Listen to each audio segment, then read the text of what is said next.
Em seguida, Elias lhe disse: fique aqui, pois o Senhor me enviou ao rio Jordão. Ele respondeu: juro pelo nome do Senhor e por tua vida, que não te deixarei só. Então partiram juntos. 50 discípulos dos profetas os acompanharam e ficaram olhando à distância, quando Elias e Eliseu pararam à margem do Jordão.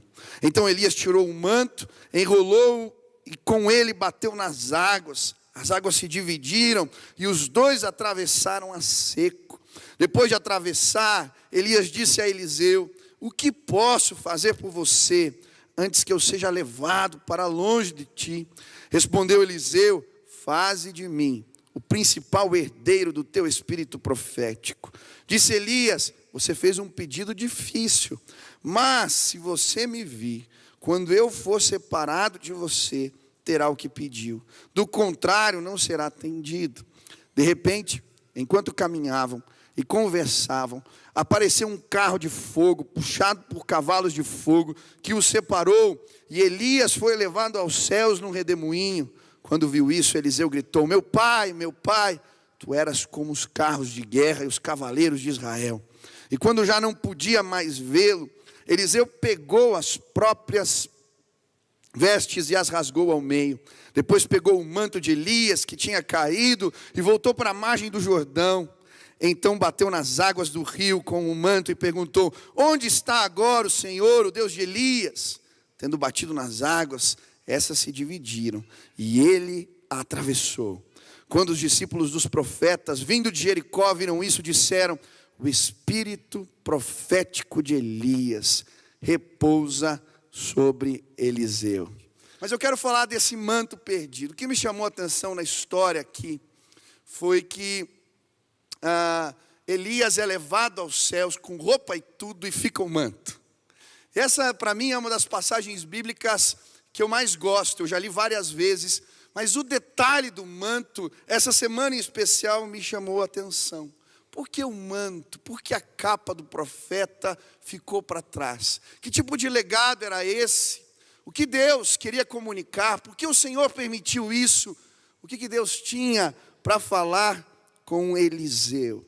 E hoje eu queria tentar compreender junto com você o que esse manto, o que essa capa representa. Em primeiro lugar, essa capa representa que ministério é privilégio e não um peso. Ministério é privilégio e não um peso.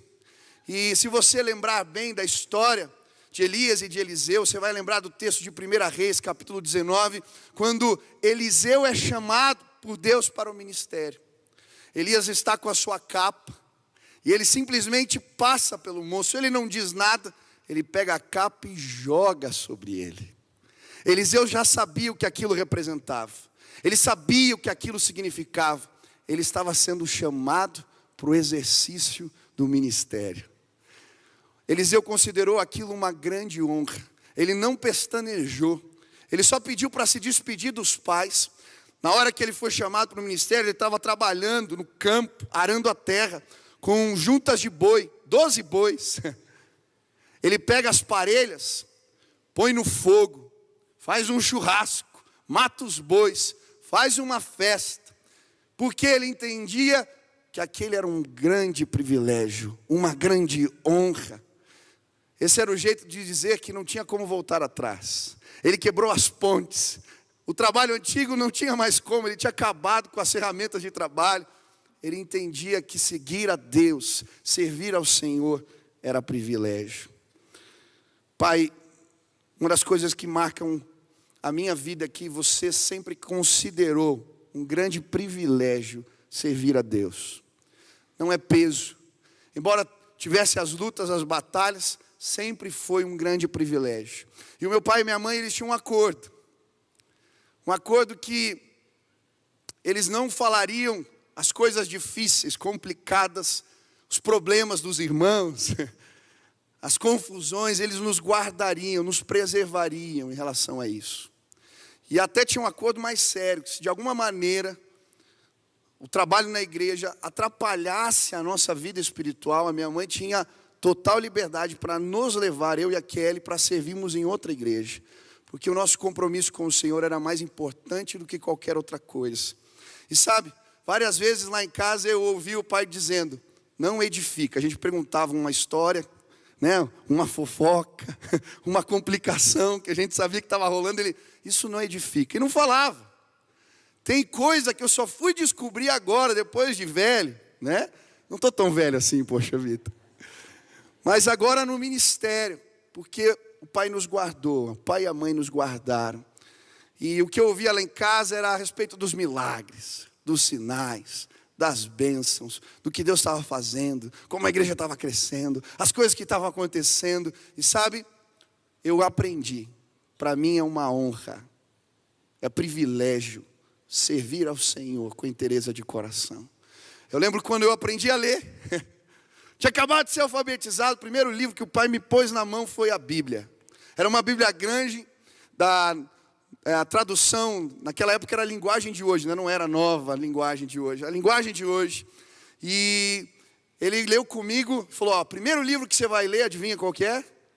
Marcos, ele sempre fala isso aqui. E nós lemos o primeiro capítulo juntos, eu tinha um monte de dúvidas, perguntas. Por que que João Batista, pai, usava aquelas roupas? Por que que ele comia gafanhoto? E ele foi me explicando tudo aquilo. Ele falou, filho, esse livro vai mudar a tua vida. Você é pequeno, então você vai ler 2 capítulos por dia. Depois você vai ler 4. E se você ler 4, 5 capítulos por dia, você vai ler a Bíblia todo ano.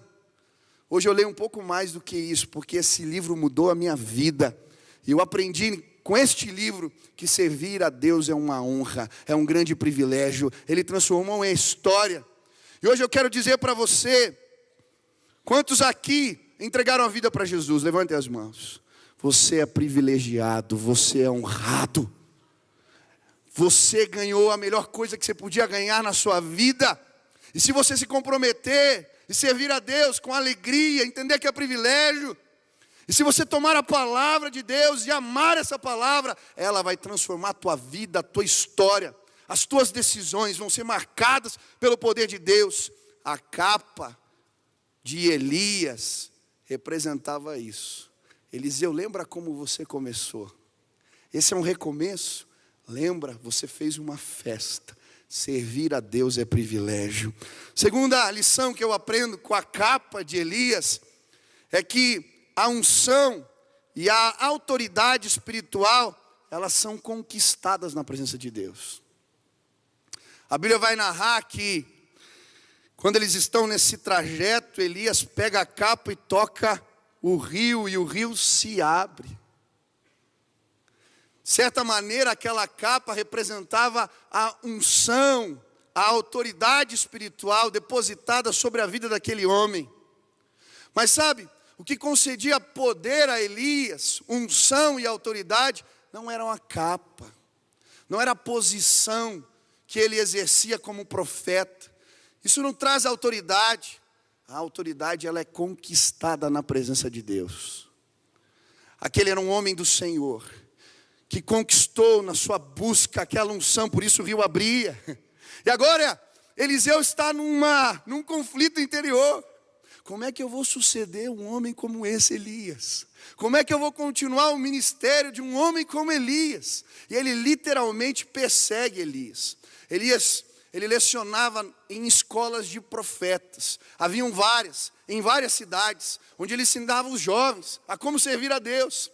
E antes da sua ida, ele sabia que Deus iria o tomar para si. Ele então vai de escola em escola se despedindo. A primeira cidade é em Gilgal. Ele chega naquela cidade e Eliseu do lado.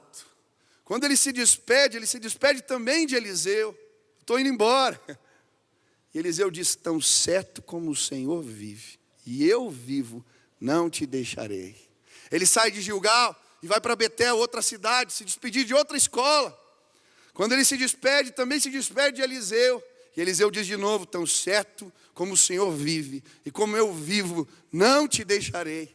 E ele vai para Jericó e faz o mesmo, se despede outra vez de Eliseu, e ele mais uma vez diz, tão certo como o Senhor vive, como eu vivo, não te deixarei. E agora eles estão diante do Jordão.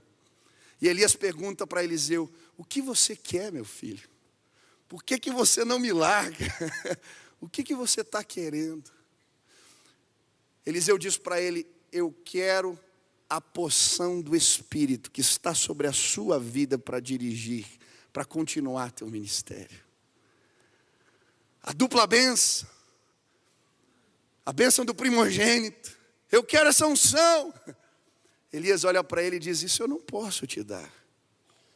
Essa unção, ela é conquistada.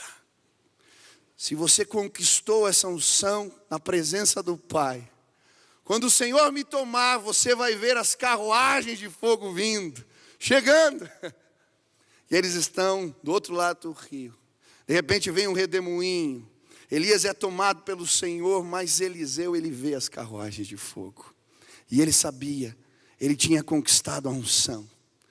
Ele então pega a capa, e ele não hesita em dizer, Deus de Elias. Ele toca no rio e o rio abre.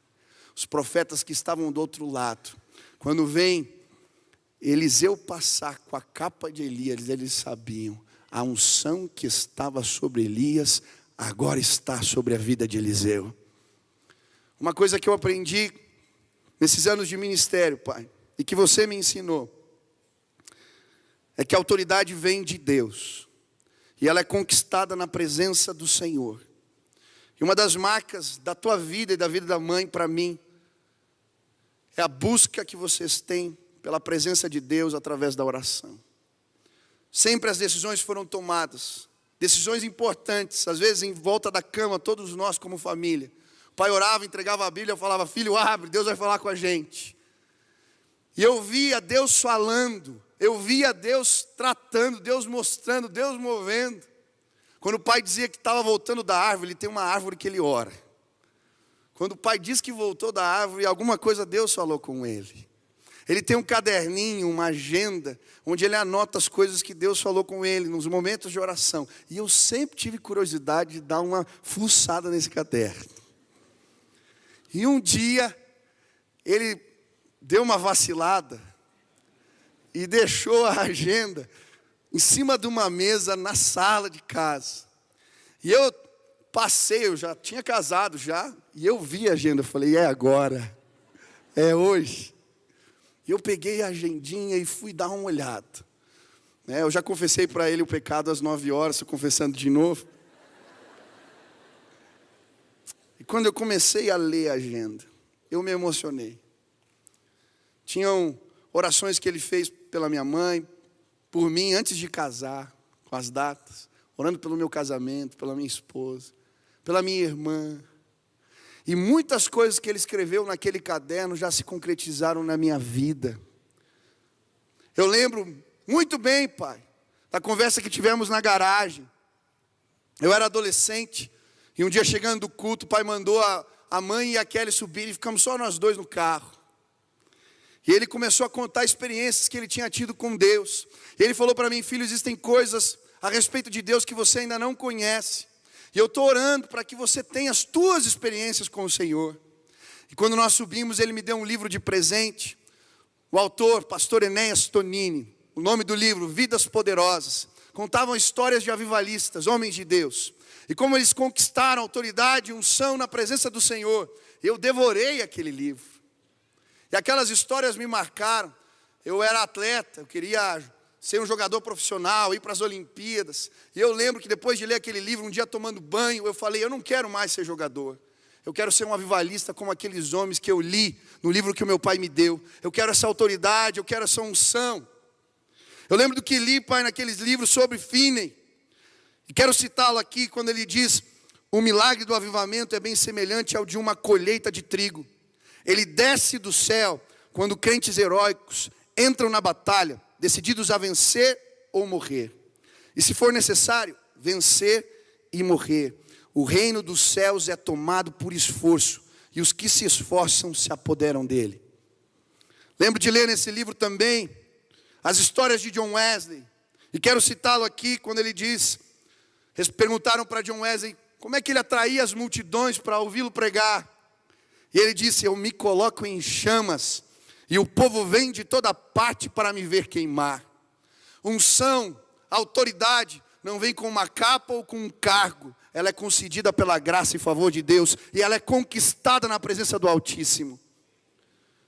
Eu queria te desafiar hoje a vestir essa capa. A procurar a tua unção, a tua autoridade. A procurar a tua árvore. A pegar o teu caderno de oração. E a clamar. E a queimar na presença de Deus. Porque quando nós clamarmos e buscarmos, Ele vai nos empoderar de novo. Rios vão se abrir nos nossos dias. Deus vai derramar da presença e do poder dEle. Coisas irão mudar. Porque Deus vai investir autoridade sobre a vida de muitos que aqui estão em nome de Jesus. Aleluia. Pode aplaudir a Jesus.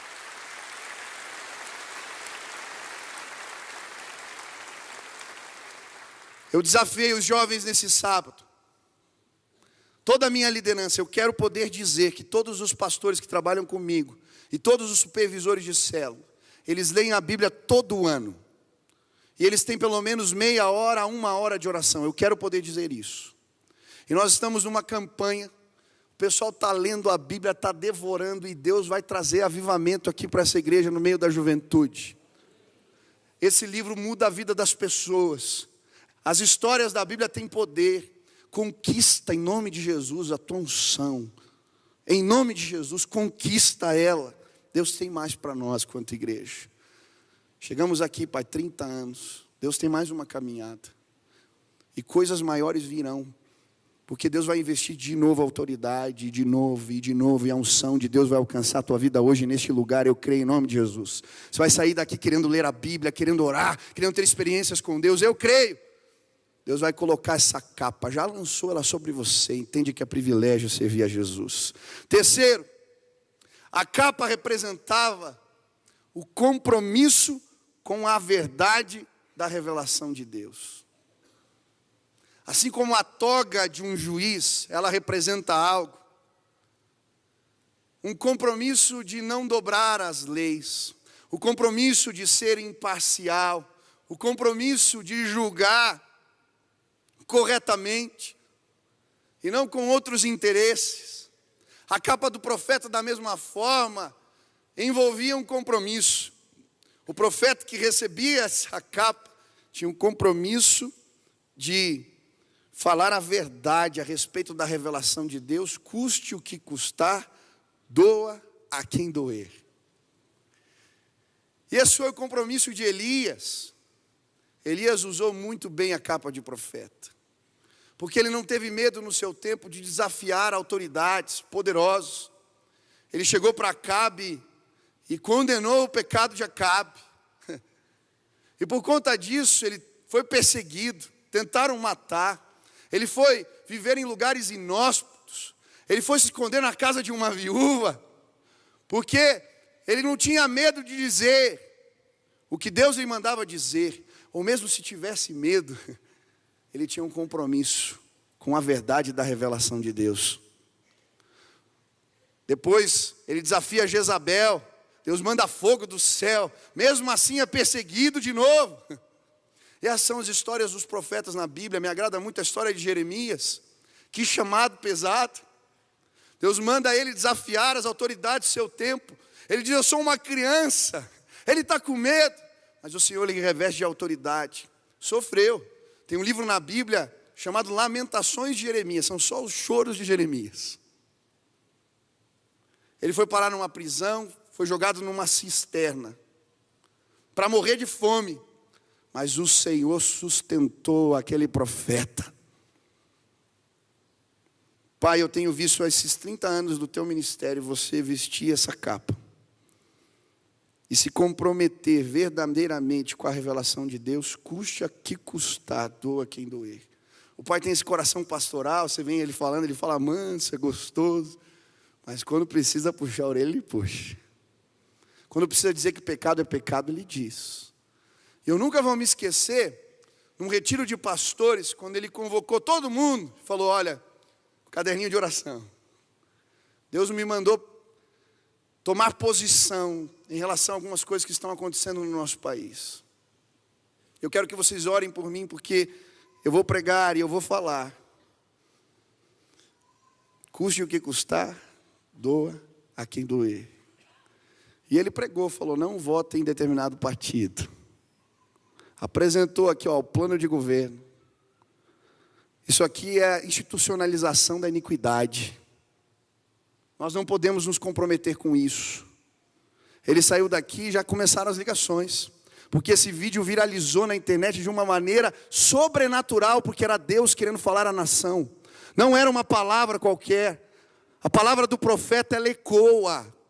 Ela chega em lugares que você não imagina. E aquela palavra ecoou. Começaram as ligações, a perseguição. Mas Deus tem nos sustentado. E Pai, eu tenho orgulho de servir ao Senhor. Servir a Deus contigo nesse ministério. Porque tenho visto o teu compromisso de dizer a verdade da revelação de Deus. Tudo o que você disse naqueles dias aconteceu. Tem presidente na cadeia, escândalos de corrupção por todo lado, porque quando nós dobramos a lei do Senhor e institucionalizamos a iniquidade, nós perdemos. Deus não pode nos abençoar. Eu creio que hoje é tempo de novo, de olharmos para o Senhor. Existem tantos debates. Hoje, se você fala que você é contra aborto, você virou um machista. Eu sou contra o aborto porque a palavra de Deus me ensina assim.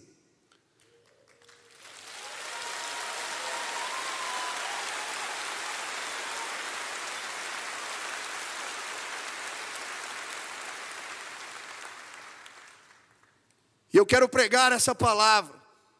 Custe o que custar, doa quem doer. E se perseguido for, assim continuei fazendo. E eu quero te desafiar, nesses dias, a pôr essa capa. Os jovens têm medo de se posicionar nas faculdades, de dizerem o que acreditam. Estão sendo levados por ideologias que vão nos levar ao fracasso, às ruínas, porque elas são desvalores. Mas hoje Deus vai lançar um manto sobre você, jovem, e vai te dar autoridade e unção, para na sua faculdade se levantar e dizer, eu não concordo com isso, não precisa ser assim, não é desse jeito, a palavra de Deus não diz isso, e se tirarem sarro de você, louvado seja o nome do Senhor. E se não te entenderem, exaltado seja o nome do Senhor. Mas se nós nos comprometermos com os valores da palavra, em poucos anos, essa terra vai mudar de rumo. Essa é a terra que mana leite e mel. Essa é a terra da promessa. O Brasil é uma terra abençoada por Deus.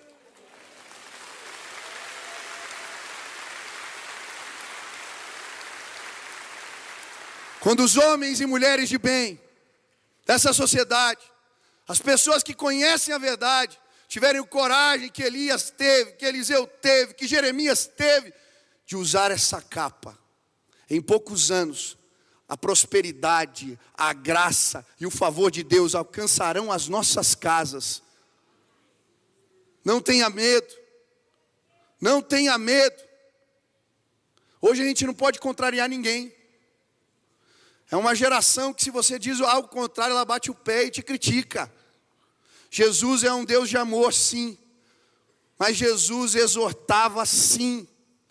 E as verdades de Deus vão prevalecer nos nossos dias, e eu creio, Jesus vai lavar, o sangue do Cordeiro de Deus vai lavar a nossa terra de norte a sul, de leste a oeste, e um grande despertamento espiritual vai acontecer nos nossos dias. Do sul está vindo algo novo que vai varrer essa terra. Vista essa capa. Mas a capa também representa a oferta de uma vida derramada no altar. Elias literalmente doou tudo que tinha. Ele entregou a vida. Ele se gastou para servir ao Senhor. E não sobrou nada, porque Deus se agradou de tal forma que o tomou para si. Mas ficou a capa. A capa representa o legado de uma vida entregue no altar como oferta de louvor ao Senhor. Quando Eliseu vestia aquela capa, ele podia lembrar dos grandes feitos, das histórias, do fogo caindo do céu, do azeite na botija multiplicado. Ele podia lembrar de um homem de Deus que entregou tudo no altar do Senhor. O apóstolo Paulo, em 2 Timóteo 4,6, diz: quanto a mim, já estou sendo derramado como vinho na oferta de libação. Ele está dizendo: eu entreguei a vida, está acabando, eu dei tudo o que eu tinha, mas eu completei a carreira e guardei a fé. Aleluia! Pai, você entregou sua vida, seus melhores dias, entregou a sua juventude. O pai queria entrar no seminário antes de poder. Estava na escola e foi lá pedir, falou: não, tem que esperar terminar a escola para entrar. Vocês se gastaram, eu vi gastarem a saúde, dedicarem o trabalho, mas a tua vida, Pai, foi derramada como oferta de libação, oferta diante do altar do Senhor. Jesus vai dizer: porquanto quem quiser salvar a sua vida perderá, mas quem perder a sua vida por minha causa encontrará a verdadeira vida. Hoje eu queria te desafiar a vestir essa capa e a entregar a vida no altar do Senhor, porque esse é o melhor lugar que você pode depositar a sua vida e a sua esperança. Quero terminar com uma história que eu vi. O pessoal do louvor pode chegar. Uma história de jovens que entregaram a vida no altar como oferta de louvor ao Senhor. Essa história se passou em 1914, dentro de um navio que se chamava Imperatriz da Irlanda. Tinham 1.477 pessoas neste navio. E esse navio fez o mesmo trajeto que o Titanic, 2 anos depois, ao contrário. Só que nesse trajeto o navio afundou. A diferença foi que o Titanic demorou 3 horas para afundar, esse navio afundou em 14 minutos. As pessoas que sobreviveram, todas elas estavam de colete salva-vidas, todas elas. E eles começaram então a relatar algo que aconteceu dentro do navio, quando as pessoas estavam desesperadas. Foram vários os testemunhos. Havia um grupo do Exército da Salvação, 120 pessoas que estavam indo para uma viagem missionária. Eram canadenses, dentro desse navio. E a cabine onde eles estavam ficava perto do lugar onde se guardavam os coletes salva-vidas. Quando o sino começa a tocar de alerta, eles são os primeiros a chegar. Quase todos conseguem pegar um colete. Em 14 minutos o navio afunda e eles começam a ver aquele cenário. As pessoas gritando, desesperadas, chorando, clamando por sua vida. E eles entendem. Estava na hora de entregar o colete. Eles já tinham a salvação. E eles começam voluntariamente a entregar os seus coletes. E uma história que me marcou foi a de uma jovem, 17 anos. Ela estava com um colete no meio do mar. E quem conta essa história é o Senhor que foi salvo por ela. 38 anos. Ele dizendo que estava ali se afogando. E aquela moça vem nadando com dificuldade. Ela vem e chega perto. E então ela tira o colete e joga para ele. Ele, no instinto de sobrevivência, veste o colete. Mas quando ele vê aquela menina, aquela moça, ele fala: o que eu estou fazendo? Uma mulher, uma menina, 17 anos. Ele tira o colete e joga de novo para ela e fala: você tem a vida toda pela frente. Aquela menina pega o colete e brava, joga de novo para ele e diz: a minha morte vai ser melhor do que a sua. Pessoas que estavam dispostas a gastar a vida, a entregar a vida no altar da adoração. Eu estive num congresso que um pastor sueco estava pregando. E tão impactado com essa história, ele comprou o sino do navio. E quando estávamos ali no culto, ele começou a tocar o sino. E ele dizia: ouçam o som do chamado de Deus para entregarem as suas vidas. Ouçam o som que aqueles moços ouviram, que aqueles jovens ouviram. Do navio estava afundando.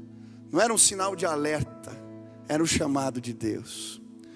Hoje eu queria pedir que vocês fechassem os olhos, todos, podem fechar os olhos.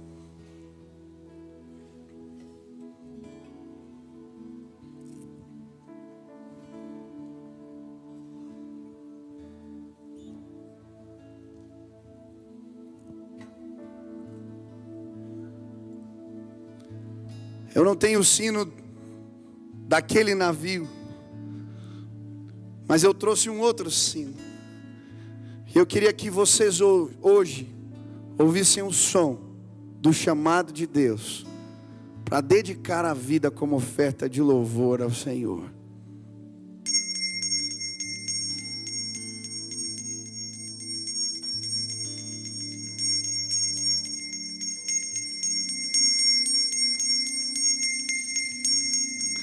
Deus está te chamando hoje. Deus está te chamando hoje. Como você vai se apresentar diante dEle? O que você vai entregar diante do Senhor? Deus está te chamando hoje. Deus está te chamando hoje. Ouça o sino do som da liberdade tocando nesse lugar. Deus está te chamando hoje. Deus está te chamando hoje.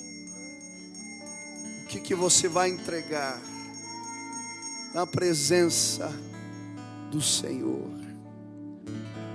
Hoje eu queria te convidar a vestir o manto, vestir a capa e pedir: Deus, me autoriza, me capacita, porque eu quero te honrar com a minha vida. Eu quero entregar tudo que tenho, como oferta de louvor ao Senhor. Se hoje Deus falou contigo e você quer tomar parte nesse momento de adoração, dizendo: Senhor, eu me entrego, a minha vida é sua. Senhor, me reveste da tua autoridade, eu quero te servir. Servir ao Senhor é privilégio. Se Deus falou contigo, fique de pé agora no seu lugar. E nós vamos orar agora pedindo: Jesus, nos capacita, nos veste com este manto, nos autoriza. Nós precisamos da tua graça e do teu favor. Aleluia. Quero orar por você. Feche os teus olhos. Pai querido, que privilégio é estar na tua presença. Que privilégio é poder servir ao Senhor. Que privilégio é o desafio do teu chamado. E hoje eu quero pedir que esse som possa ecoar na mente e no coração dos meus irmãos. Que não seja um som de apenas um sino, mas que seja a voz do Altíssimo os convocando, os chamando, os incomodando para entregarem a vida, o que têm, o que são diante do teu altar. Deus, alguns têm desafios pesados. Se comprometer com essa visão, se comprometer com as verdades da tua palavra, Senhor, muitas vezes envolve perdas, situações complicadas e difíceis. Eu quero pedir hoje: reveste com o teu manto cada um que veio neste lugar e os autoriza em nome de Jesus, e que eles possam ver a tua glória nos seus dias. Que a graça de Deus e o favor de Deus alcance os seus lares, as suas casas, o que fazem, o seu trabalho, e que as pessoas possam testemunhar a seu respeito. Eu vi um homem de Deus, eu convivi com um homem de Deus, eu convivi com uma mulher de Deus, eu conheci, Pai, que as marcas do teu poder nos acompanhem, que os teus sinais e as tuas maravilhas nos alcancem. Autoriza o teu povo hoje, derrama do teu poder neste lugar, nos enche de graça, favor. Que hoje haja salvação nessa casa, que hoje haja libertação nessa casa, que hoje haja transformação de vidas. Nós podemos sim mudar a história, nós podemos sim fazer diferente. O Senhor, o Espírito Santo de Deus nos autoriza. Recebe, Deus, eu estou de pé aqui junto com os meus irmãos. Recebe a minha entrega. Quero entregar, quero dedicar com eles a minha vida no teu altar. Recebe, Senhor, tudo que tenho, tudo que sou, que seja derramado diante da tua presença, em nome de Jesus. Amém, amém. Deus abençoe sua vida. Vamos louvar a Deus. pode dar as mãos para quem está pertinho de você, fechar esses corredores que estão aqui, lá na galeria também. Dá a mão para quem está perto de você. E a gente vai encerrar esse tempo em gratidão a Ele. Continuamos aqui juntos declarando que Ele é santo, que Ele é digno e que Ele merece toda a honra e toda a glória. Amém?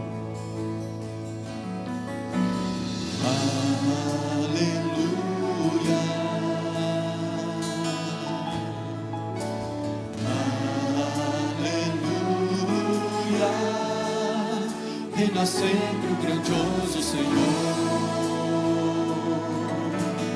Aleluia, aleluia.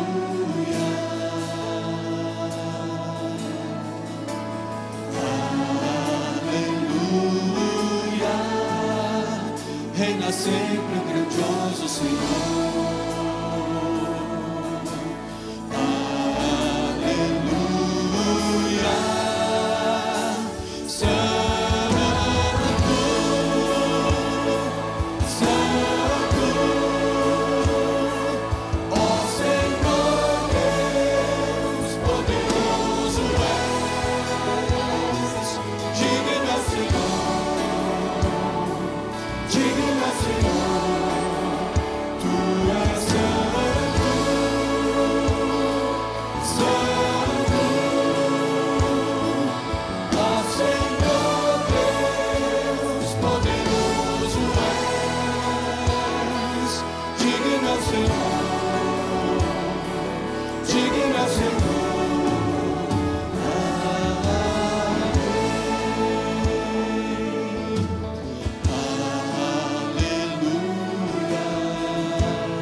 Toda a sua força, cante assim. Amém. Santo, santo é o Senhor. Amém. Ó Senhor Deus, poderoso és. Digno ao Senhor, digno ao Senhor. Só você.